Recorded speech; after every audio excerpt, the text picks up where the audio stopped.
Estamos de volta à terceira hora do Revista Justiça desta quarta-feira, 22 de abril de 2020, 10 horas e 8 minutos. Revista Justiça Entrevista. Vamos saber agora como o Poder Judiciário e até as câmaras de conciliação estão fazendo uso da tecnologia devido à pandemia do coronavírus. Eu converso com o advogado público, mestre em Direito, pós-graduado em Direito Constitucional, Ronaldo Galo.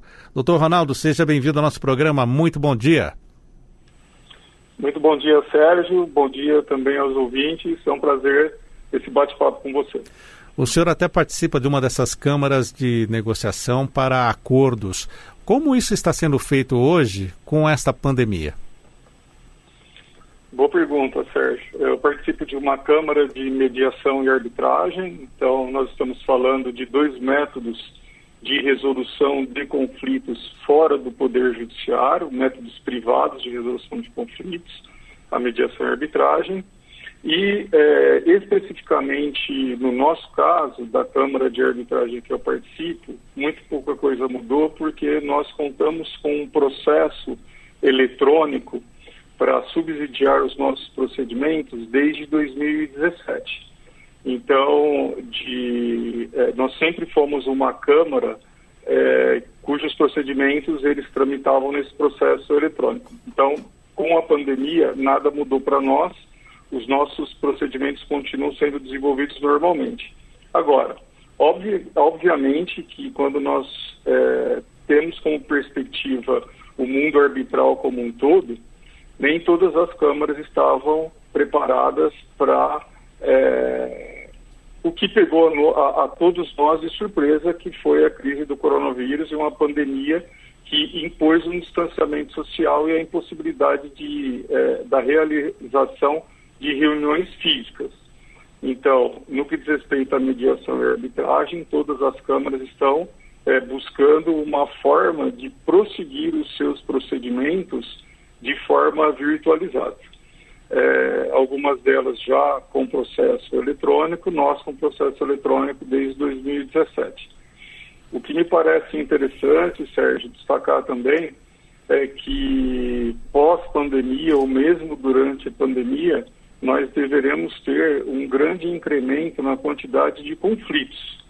E essa grande quantidade de conflitos, muitos deles conseguirão ser resolvidos pelas próprias partes, muitos irão parar no Poder Judiciário e é importante que muitos deles também sejam resolvidos por meio de soluções extra-Poder Judiciário, porque senão nós poderemos estar diante de um outro colapso de uma ferramenta essencial para o Estado Democrático de Direito, que é o Poder Judiciário.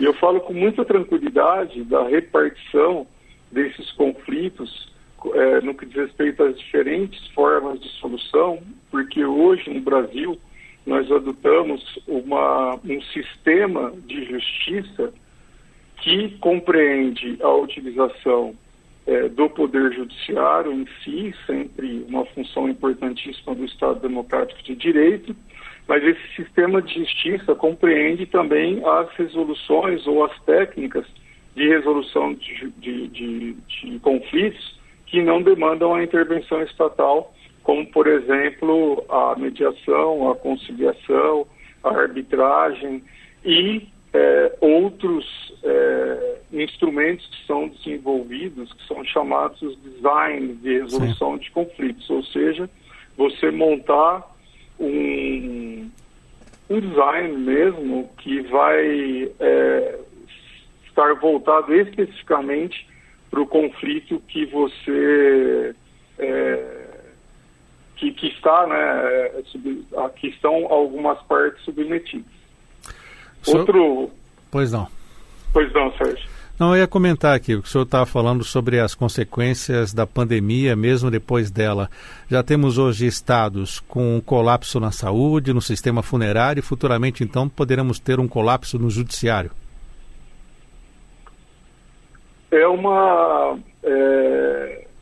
Eu vejo como uma possibilidade, sim. Por quê? Porque tudo isso que você mencionou com possibilidade de termos dificuldades na área da saúde e etc. Você pode ampliar aí para a área contratual, para a área empresarial, né, de uma forma mais abrangente, trabalhista. Tudo isso pode redundar em conflitos que as partes não conseguiram resolver por conta da crise do coronavírus. Uma situação excepcional e que nós não temos precedentes, nós não temos um orientador de como poderiam ser resolvidos esses conflitos. Fora que, em muitos desses casos, a resolução vai ser muito específica para as partes envolvidas nesse conflito. Se todos esses conflitos forem para uma função do Estado que já conta com 80 milhões de processos, segundo o Justiça em Números de 2018, fatalmente nós teremos severas dificuldades de resolução desses conflitos, um incremento brutal de causas e, como eu disse, com severa dificuldade de resolução de forma e modo adequado, com a celeridade que as partes esperam, se tudo recair sobre as costas do Poder Judiciário. Como eu disse para você, hoje o entendimento, no Brasil e no mundo, né, é de um sistema de justiça mais amplo, um sistema de justiça que comporta câmaras arbitrais, que prestam um excelente serviço e que podem oferecer soluções céleres, equilibrando esses conflitos entre a possibilidade, né, de resolução estatal, que é o Poder Judiciário, e a possibilidade de resolução privada, que são as câmaras privadas de resolução de conflito, que utilizam esmagadoramente a mediação e a arbitragem. Sim. Outro ponto que acredito seja interessante citar é que nós vamos ter muitos conflitos massificados. E quando nós falamos desses conflitos massificados, a tecnologia ela é um elemento essencial de auxílio. Quais são esses casos aí que o senhor citou? Perdão. Quais são os tipos de casos agora que o senhor citou nessa situação? Os massificados? Isso, massificados. Olha, muito provavelmente os casos relacionados à área de saúde, os casos relacionados à área de consumo, e aí de consumo a gente pode pegar numa perspectiva bem abrangente, em que nós vamos ter a reiteração a simples negativa por parte de uma dessas partes, ela pode desencadear o inconformismo de milhares de pessoas. E esse inconformismo de milhares de pessoas, eles podem ser resolvidos por uma pessoa, e aí nós estamos falando de um juiz estatal ou de um juiz arbitral, e se isso significar em esses milhares de pessoas inconformadas, em milhares de processos, nós vamos ter uma dificuldade enorme para a resolução. Agora, hoje nós temos instrumentos tecnológicos que, sem intervenção humana, conseguem traduzir técnicas de mediação para um software que permite a resolução desses milhares de conflitos pelo próprio software, gerando ainda informação que é muito importante a respeito da causa que vem gerando esses milhares de conflitos. Ou seja, é possível uma resolução amigável, sem intervenção humana e gerando dados ainda para que se detecte por que esses conflitos estão sendo gerados. A tendência, portanto, é que esses conflitos diminuam ou deixem de acontecer. Mas, de qualquer forma, nós estamos falando de uma ferramenta tecnológica, e essa ferramenta tecnológica ela implica na possibilidade da resolução de uma quantidade considerável de conflitos, num primeiro momento sem intervenção humana. Os conflitos que são, cuja ferramenta foi incapaz de resolver, aí sim eles são podem ser submetidos a uma outra fase, que seria uma mediação, nesse caso com uma intervenção humana, e se inviável ainda na mediação, há a possibilidade de ser remetido com arbitragem, aí nesse caso também com uma intervenção humana, quando o conflito vai ser resolvido de uma forma definitiva.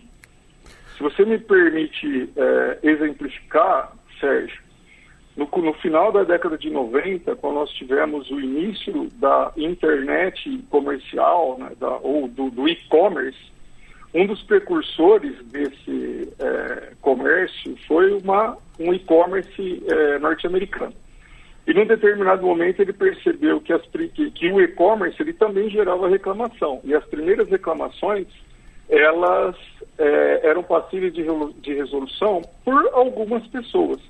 Mas essas reclamações, elas passaram a se agigantar. Quando então, e eu vou até citar o nome porque historicamente é relevante, criou-se uma ferramenta que se chama Modria, que é uma ferramenta de resolução de conflito, originalmente lá criada nos Estados Unidos, e ela propiciava essa resolução de milhares de conflitos sem a intervenção humana e gerando dados do porquê esses conflitos estavam ocorrendo.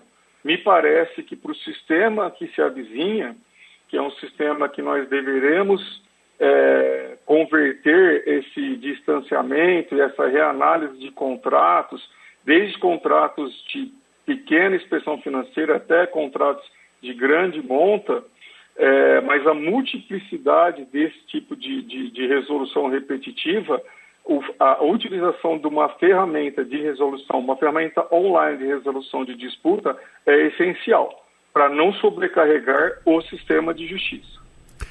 Conversamos na Rádio Justiça com o advogado público federal, mestre em Direito e pós-graduado em Direito Constitucional, Dr. Ronaldo Galo, falando sobre o uso da tecnologia como ferramenta para a conciliação. Dr. Ronaldo, muito obrigado por atender a Rádio Justiça. Até uma próxima. Obrigado, Sérgio. Um abraço para você e para os ouvintes.